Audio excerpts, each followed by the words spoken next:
Yo, what up, everybody? Welcome to the channel. I'm Shotgun Shogun. If you're new here, welcome, welcome. If you're not new here, welcome back. So balance patch. Yeah. Straze. What? Also Ravi, Kayron, Arya, Tehu, Rowana, Blaze Dingo. Also fix my resolution. It's unreadable. You're unreadable. You know what? You're unreadable. Here, is this better for you, Shinigami? Hold on. Let me bring this down. Okay, is that good? Is that fine? Yeah, is this unreasonable? Yeah, all of these are buffed characters. Yeah, by the way, if you're not here in the live chat, well, you're watching this on YouTube. Kawana and Hasol. Now, I said yesterday, what would be sweet is a Blaze Dingo buff. We thought that Teiyu would get buffed because, well, actually, I didn't think he was going to get buffed because he's just too brand new. Arya, though.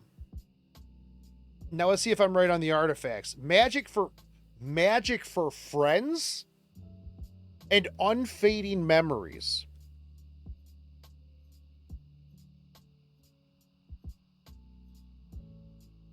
I'm afraid to see what some of these buffs are.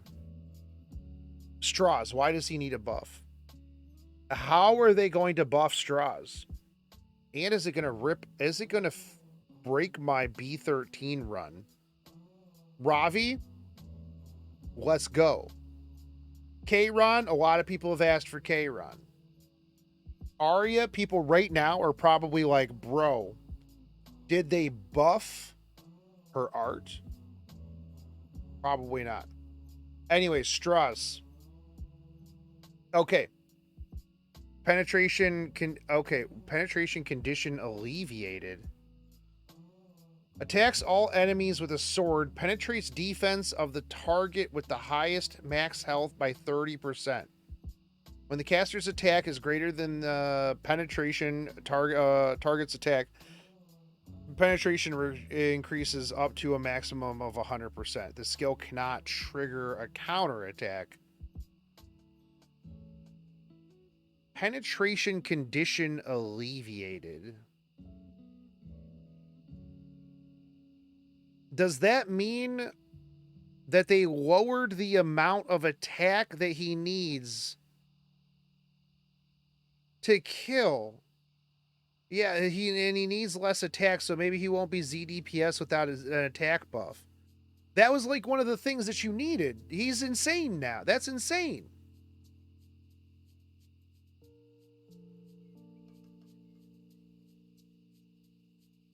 Penetration rate. I think that needs to be penetration rate condition has been eased, not alleviated. Because I'm pretty sure alleviated just means that they got rid of it, but it is what it is. You only need to be higher than your opponent. When the caster's attack is greater than the penetration increases proportional to the difference, up to a maximum of 100%. So you only need to be 100% more, I would assume. I mean, it literally says the same thing. I don't know. Yeah, it's like Hua Young's, but it works correctly instead of being broken. Yeah, maybe. Straze is a hero who can exert overwhelming power if his attack is greater than the enemy.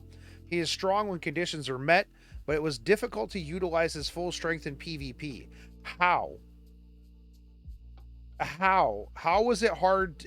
All you needed was an attack buff. DN, Bunny Dom, Amelia, literally anybody, hand guy for heck's sake, if it was a fast hand guy, to give him attack buff. Yeah, man, attack buffs are no, they're not. Get out of here. Yeah, absolutely clueless. Yeah, okay. Anyways, it'll be improved to not trigger a counter attack. Didn't he get immunity or invulnerability before he got counterattacked? So why would it matter? Oh, so the rest of his team doesn't die from Belian or Rem or anything like that. Oh, okay. Yeah, no, that's cool. Yeah, all right. Okay, yeah.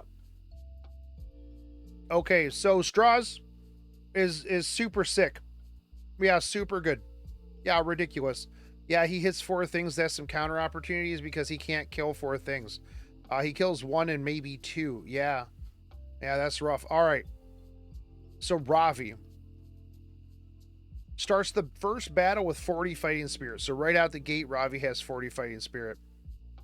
Increases the caster's attack and effectiveness by 15% when they attack or are attacked. This effect can stack up to 5 times.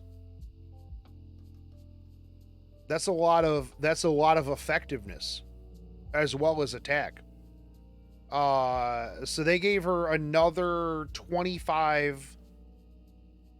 Yeah, another 25 effectiveness to stun on the S3s. Yeah. Wait. Hold on. Guys. Ravi's S3 has 50% damage pen now. Or defense pen. Not only is she going to have more effectiveness for stuns, she starts with 40 fighting spirit, but now she penetrates the target's defense by 50%. The damage dealt is decreased a little bit, yeah. It's worth it for the defense pen. Now, people are going to come out and they're going to be like, this is garbage, this is trash, this is terrible, this is the worst. How dare they? I can't believe it. I can't believe it in any way, shape, or form. But it'll end up coming out to be a lot higher. Yeah. It has to be a lot of damage reduction because she also got more attack. She didn't get more attack. Her attack is 15%. The only thing that changed was the effectiveness. Yeah. Yeah, they just bundled the effectiveness and the attack together and gave her 40 fighting spirit at the start. Ravi will be adjusted to gain a certain amount of fighting spirit at the start of the first battle so that she can use Devil Drive more frequently. Moreover, her skill Devil Drive will be changed to penetrate some of the target's defense so that she is more effective against enemies with high defense. As defense per penetration will be added to the skill, this is AoE defense pen, by the way. The attack scaling will be decreased a little bit, but the actual damage dealt will be increased. In addition, the increased effectiveness of her passive will also be increased. In line with this balance adjustment, Ravi's exclusive equipment option 2 will be adjusted as follows. Has a 70% chance to make the enemy unable to be buffed for 1 turn when using Slaughter. But I like the burn. I actually liked the burn. And she will have double the chance to make the enemy unable to be buffed instead of the previous effect of granting a low chance to burn the enemy. She'll be able to contain various enemies who grant buffs. This is a direct Alencia nerf. This is Rip Bozo Alencia. You thought you were having fun with your Alencia against a Ravi? Yeah, Fire Ravi's here now. That's pretty crazy, man. Yeah, that's a crazy Ravi buff, dude. Yeah, Alencia enjoyers can't pick her too early now. Yeah, because you'll just pick Ravi and you'll just dump all over her. Mind's Eye? No, thank you. Yeah. All right, K-Run. Attacks with a sword with a 50% chance to decrease hit chance. When this skill is used, if it was not triggered by a dual attack and the caster has a buff, this skill changes into attack that targets all enemies. The changed attack does not trigger a dual attack.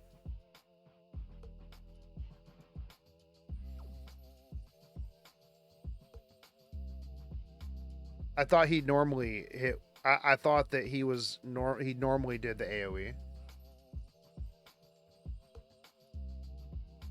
That's only on his turn. Oh, gotcha. So counter Kayron will do the AoE part. Immortal Will grants immortality and increased evasion for 1 turn when their caster receives lethal damage and resets skill cooldown of Apocalypse. If you have immortality, what's the point of increased evasion?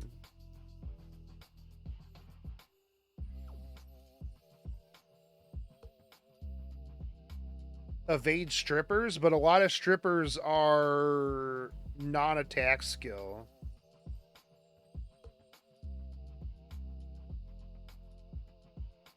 So I don't get it. But not all of them. That's true. That is true and real. Yeah, you're right. Yeah, that is correct. Yeah, whatever. Counter ER will be good because counter will trigger the AoE. That's probably pretty good. Yeah. Probably versus Ed. Yeah, I could see that situation. Yeah. Kayron is a hero who seeks opportunities to turn the table by inflicting great damage after arriving with immortality, which is triggered by his passive skill, Immortal Will. However, he was easily neutralized when his immortality was dispelled and killed afterwards, or debuffed, which made it difficult for him to inflict damage on enemies. Immortal Will will be adjusted to grant evasion when receiving lethal damage, so that he has a chance to resist immortality, dispel, and debuffs. In addition, Void Slash will become an attack that targets all enemies if it was not triggered by a dual attack. So that's pretty good. Yeah, that is. Yeah, when you consider slapping Urvalin's artifact on him, yeah, counter sets Urvalin's artifact, high ER base speed. Yes, that's probably what I'll do actually. Okay, so Arya. When it's not the caster's turn, effect chance increases by 20%. So it goes up to a 70% and has damage increase. So 70% chance to decrease hit chance by for 1 turn. Damage dealt increases proportional to the caster's defense and a damage increase. And he will still suck. Yeah, it is what it is.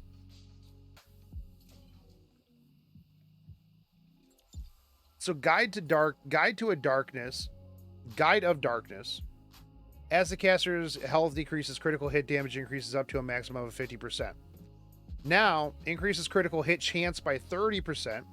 After using a skill, when focus is full, consumes all focus. Dark Shadow Phantoms attacks all enemies, dispelling 2 buffs. So did they just get rid of the critical hit damage and just increase damage overall and increase barrier strength?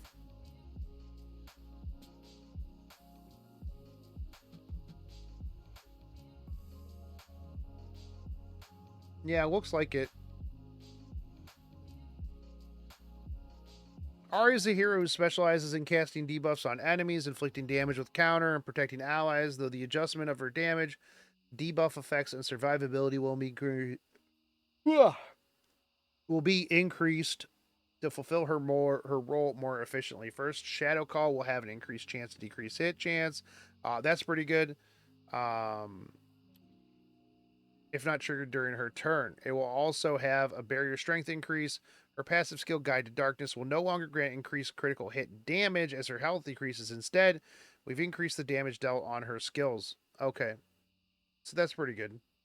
All right, Tehu. Now, first off,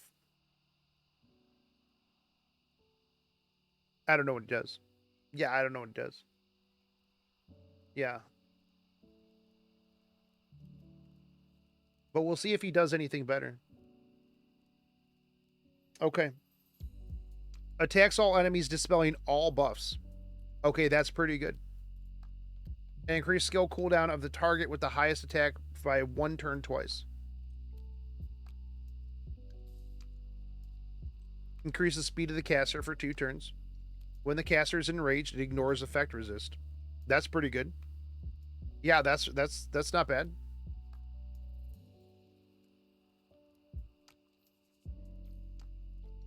So he gets increased attack and speed for 2 turns. Ignores effect resist. Dispels all buffs.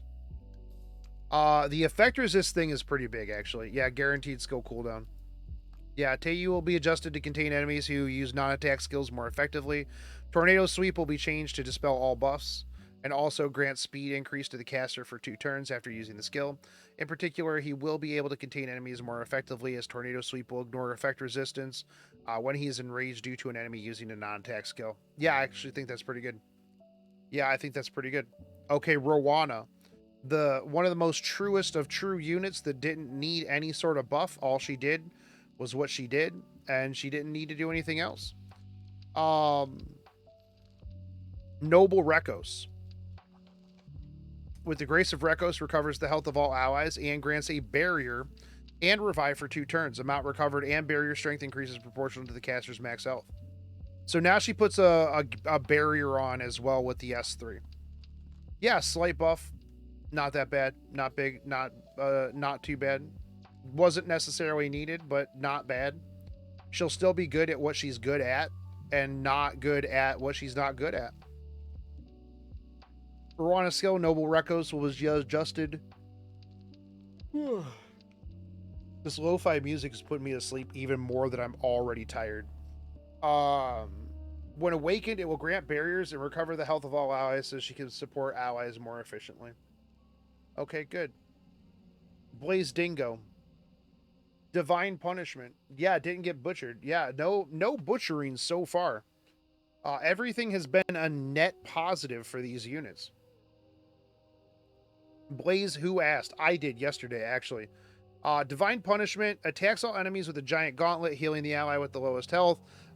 Critical hit activates punishment against a random enemy. This is his S1? No, this is S3, right? A critical hit activates punishment. Okay, never mind. Yeah. So now it also has a 75% chance to defense break. Which means that if you can pull off an S3 into a defense break, the S1 punishment is going to kill something. Absolutely, without a doubt. If you do enough damage, if you have a damaged Blaze Dingo, you S3, defense break, everything takes a little bit of damage, and then the punishment just comes in on a defense broken target and just cuts them. Blaze Dingo was originally designed to be used as an offensive Soul Weaver who's capable of healing, attacking, and granting buffs to the enemy. And granting buffs to enemies. Okay. I always enjoy giving my enemies buffs. Anyways, however, it was difficult to utilize him because he kept giving enemies buffs. Because of him having high setting and operating requirements. To strengthen his weakness, his skill, Divine Punishment, will be adjusted. Yeah. He does do that against Rimuru. That's true. Yeah, that is true and real. Yeah. Okay, Kawana.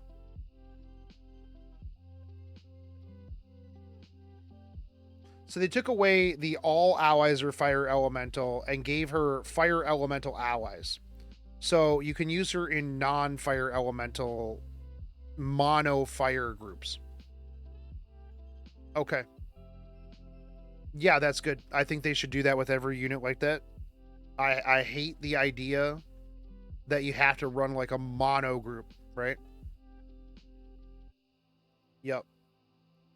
Hustle. Swift cut. Attacks the enemy before recovering health of the caster. Additionally inflicts 500 fixed damage, regardless of whether the attack hits. Damage dealt and amount recovered increases proportional to the caster's max health. This is going to decrease the healing on this.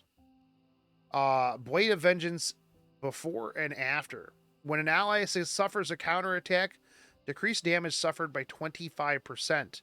When more than one damage reduction, yeah, we get that. After an enemy counterattacks, increase combat readiness of the caster by 25% and increase the fixed damage of Swift Cut and Punishing Strike by 1,000. Fixed damage increase can go up to 4 stacks. Punishing Strike attacks an enemy with a secret skill and additionally inflicts 500 fixed damage regardless of whether it hits. Increase defense of all allies and grants a barrier to the caster for 3 turns. Damage dealt and barrier strength increases proportional to the caster's max health. After suffering a counterattack, decrease the skill cooldown by 1. Damage reduced is decreased and skill cooldown is increased by 1. So she's a worse Phyllis. Yeah, kind of. Yeah, a little bit. Although I will say, like, the fixed damage is pretty good on her abilities. Hasol is a hero characterized by her skill Swift Cut, which grants cumulatively increasing fixed damage when the enemy counterattacks. However, the effect only applied to Swift Cut, which made her difficult to exert influence in a battle. To strengthen her weakness, fixed damage will be added to her skill Punishing Strike, and the increased fixed damage from Blade of Vengeance will be applied to all of her skills. In addition, Blade of Vengeance will decrease damage suffered from a counterattack on an ally so that she can effectively respond to enemies who use counterattacks. Lastly, Punishing Strike, which used to increase her speed, will now grant a barrier instead to improve her viability. If an enemy counterattacks, the cooldown of Punishing Strike will decrease by 1 turn so that she can use the skill more rapidly. However, considering her overall direction of adjustment, healing from Swift Cut, damage dealt by Punishing Strike, and increased combat readiness from Blade of Vengeance will all slightly be decreased. Okay. Yeah, she's hotter than Phyllis. Oh, that's true. Yeah, that is true. Yeah, she is definitely hotter. Okay. Magic for Friends. Will not activate upon death. That's good. Decreases damage suffered from critical hits by another 5%.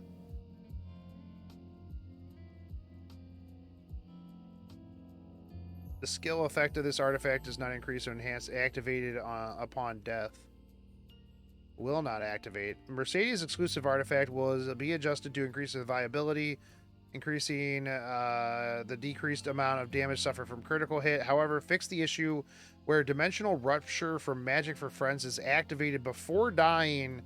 The actual skill effect is not actually used, only to increase its cooldown. It will no longer activate on death. Yeah, that's good. Yeah, that's good. So you can't kill her and waste it. Yeah. Unfading Memories. Wow, actually, this is pretty good. Increase effect resist by 25% and heals all allies by 5 to 10% after using an on-attack skill. Oh, that's not bad. I don't think it's as good as Guardian Ice Crystals, but I think it's not bad overall. The 25% increase effect resist is kind of huge, dude. Like, that's pretty big, actually. Like, that's a decent amount of gear score, and it ups the overall healing. And that heals all allies. That's not just one. That's not like a DN on Rod, right? I mean, obviously, like with Rod and stuff like that, you end up with more, right? What's the difference between Unfading Memories and Rod of Amaryllis?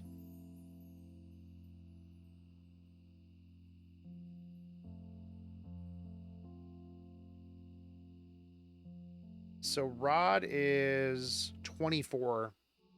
That's a lot. Yeah, it is a AoE heal, but the thing too that you have to take into consideration is that it's going to be wasted healing on anybody who is already at full, right? So you do have to take that into consideration.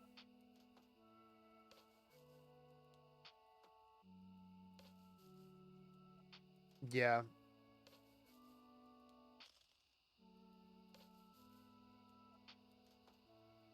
And I mean, Guardian Ice Crystals is still pretty big.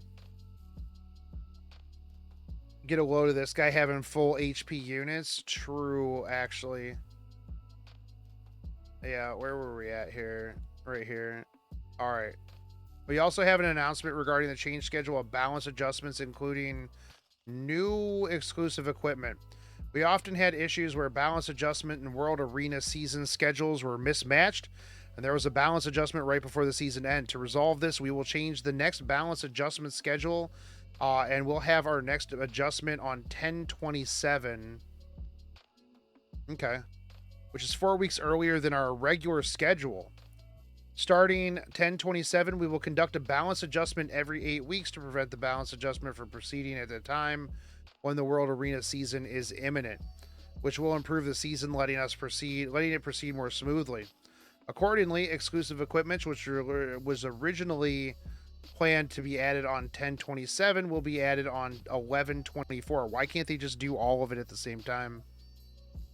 Yeah, why can't they do all of it at the same time? I mean, I guess they want to offset it, right? So, like, every month, like, oh, 1 month is EEs, 1 month is balance adjustment, 1 month is EEs, 1 month is balance adjustment. Am I excited about the Kiwana buffs? I think they're good. I think that's what most people always wanted, right? Just like the non-mono fire, like, exclusivity. Who do I think got the best buff?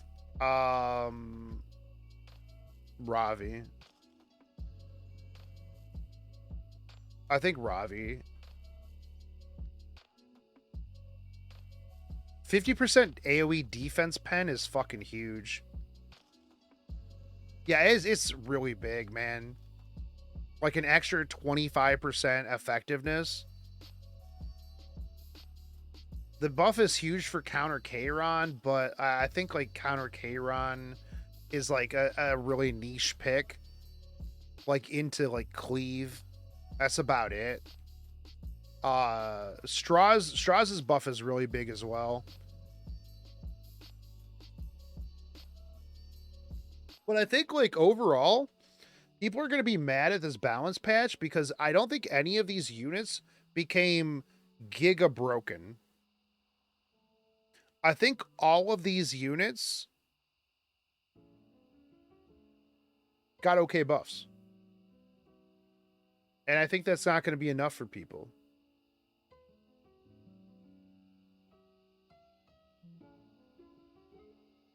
I think a lot of people are going to be like, well, this isn't enough. Why did this unit get a buff? I do think that the Teiyu buff is pretty good as well. The ignoring effect resist is pretty solid. Yeah, I think it was good. I think that like probably the biggest like loser one out of it, but maybe Blaze Dingo, because like who's gonna use him as a 75% chance defense AoE defense break, right? I mean, maybe.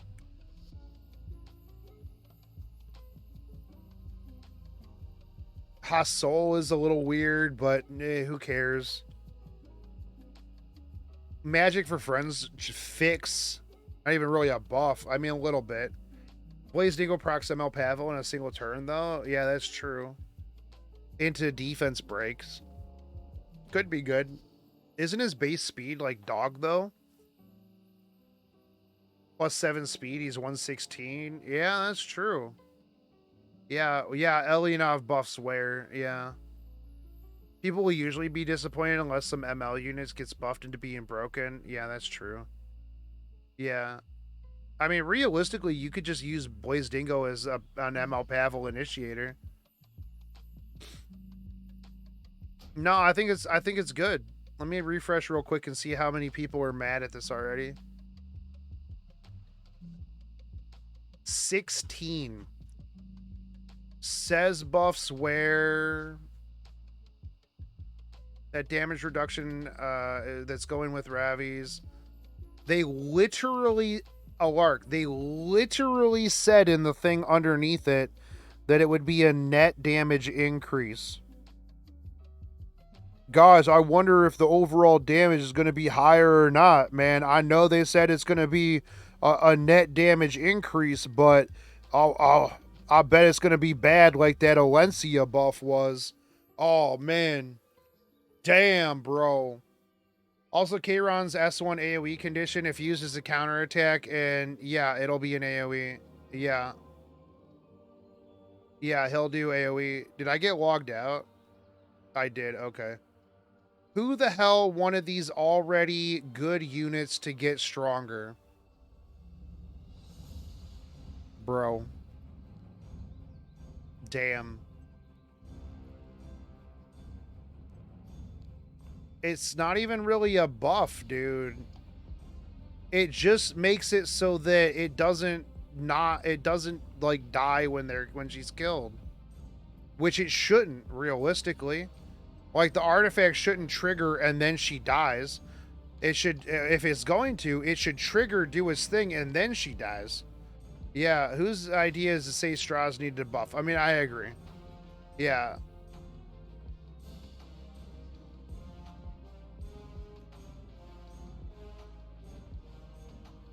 I don't know what you're smoking here, but saying that Mercedes is not viable enough is so bad.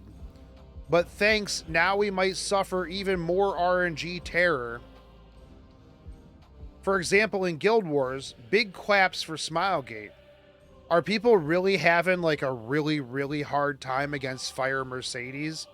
Your Kisei, bro? Your Rem, bro? I wonder where top model Lulica buff, for example, to counter how buffed Mercedes.